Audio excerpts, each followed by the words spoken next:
Olá, meus irmãos. Obrigado a todos pela atenção de sempre. E hoje o Evangelho nos traz, no capítulo 16, não se pode servir a Deus e a Mamon. Utilidade providencial da riqueza. Provas da riqueza e da miséria. Item 7.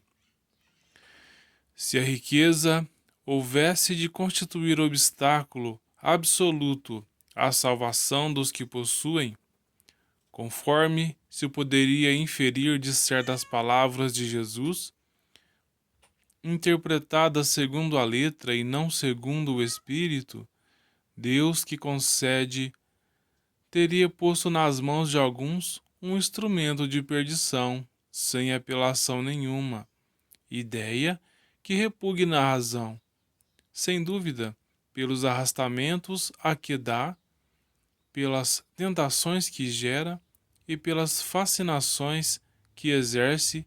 A riqueza constitui uma prova muito arriscada, mais perigosa que a miséria. É o supremo excitante do orgulho e do egoísmo e da vida sensual. É o laço mais forte que prende o homem à terra e lhe desvia do céu os pensamentos.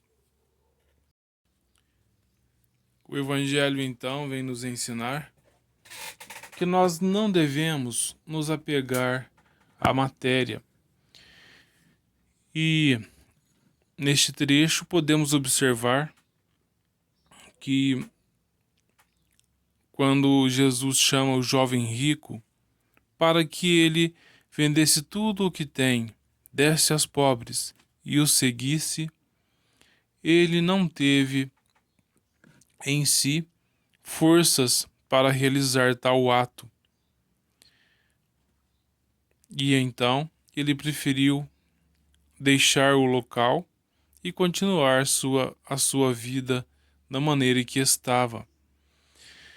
Mal sabia ele que na próxima semana ele sofreria um acidente e desencarnaria. E assim somos nós. Muitas vezes nos é colocado: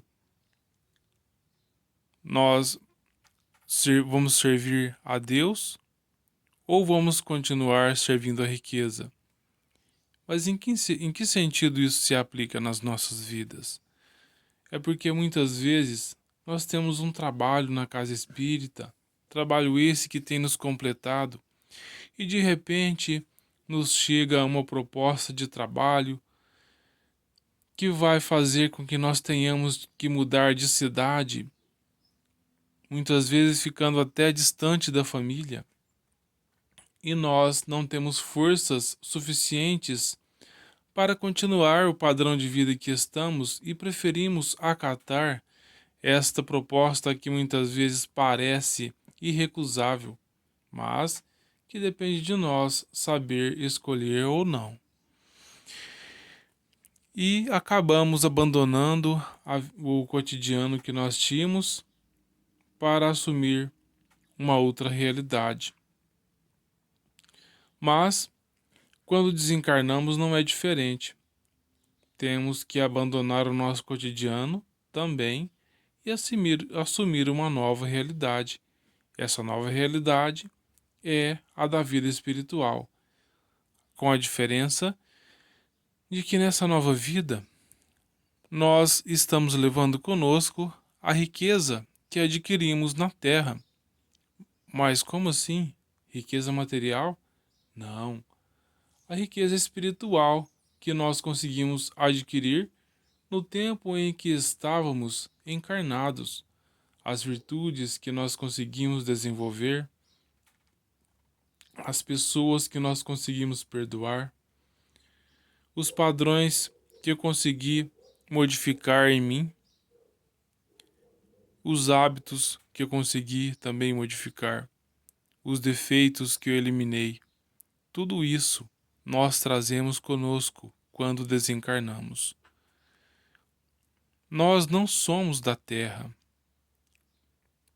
Nós somos espíritos viventes e habitantes do plano espiritual, momentaneamente passando por uma experiência na Terra. Então, diante de tal realidade, nós não devemos nos apegar tanto à matéria. É claro, se nós temos a riqueza em nossas mãos, não significa que eu devo esbanjar ou desperdiçar aquilo que Deus me confiou. Ao invés de esbanjar, podemos amparar o doente, saciar o faminto, gerar empregos, ou seja, eu devo dar um sentido útil a esta riqueza, para que assim eu consiga, com essa riqueza material, também trazer em mim a riqueza espiritual. E tudo que Deus nos confiou, teremos que prestar contas. Tudo que nós temos de facilidades na vida representa para nós uma riqueza.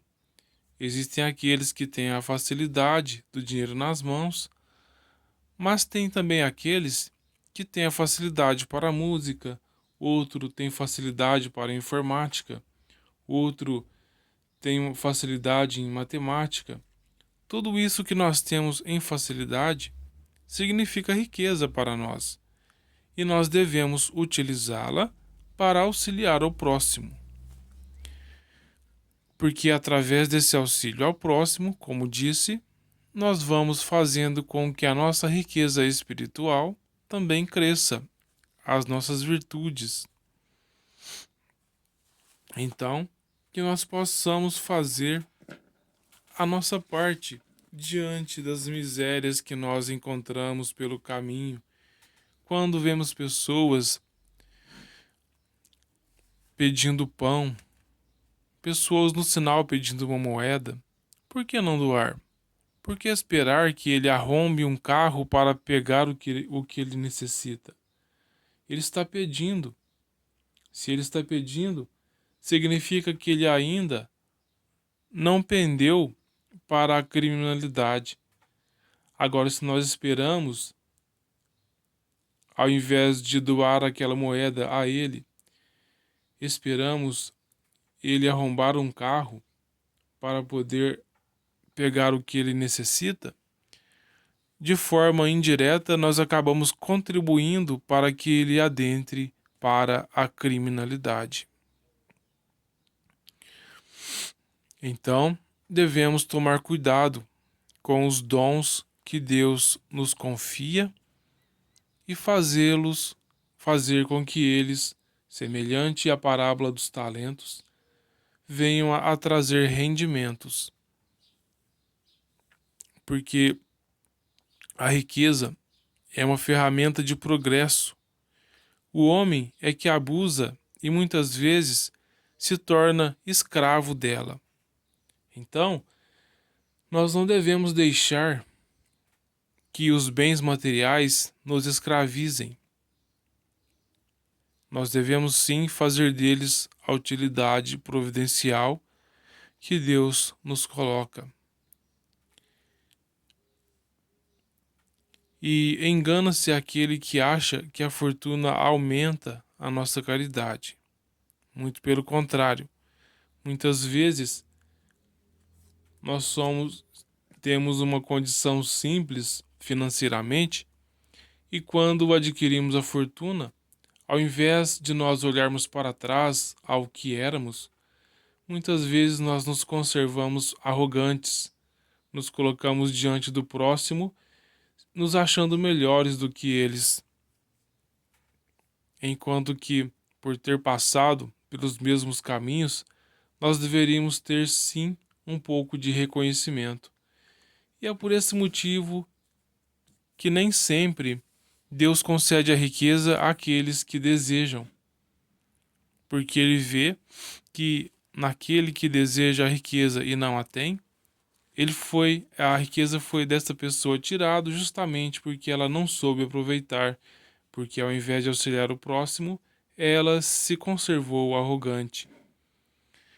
E nós somos todos iguais perante Deus, somos todos irmãos, e não é algumas querelas a mais de níquel que vai fazer com que nós sejamos melhores do que os nossos semelhantes.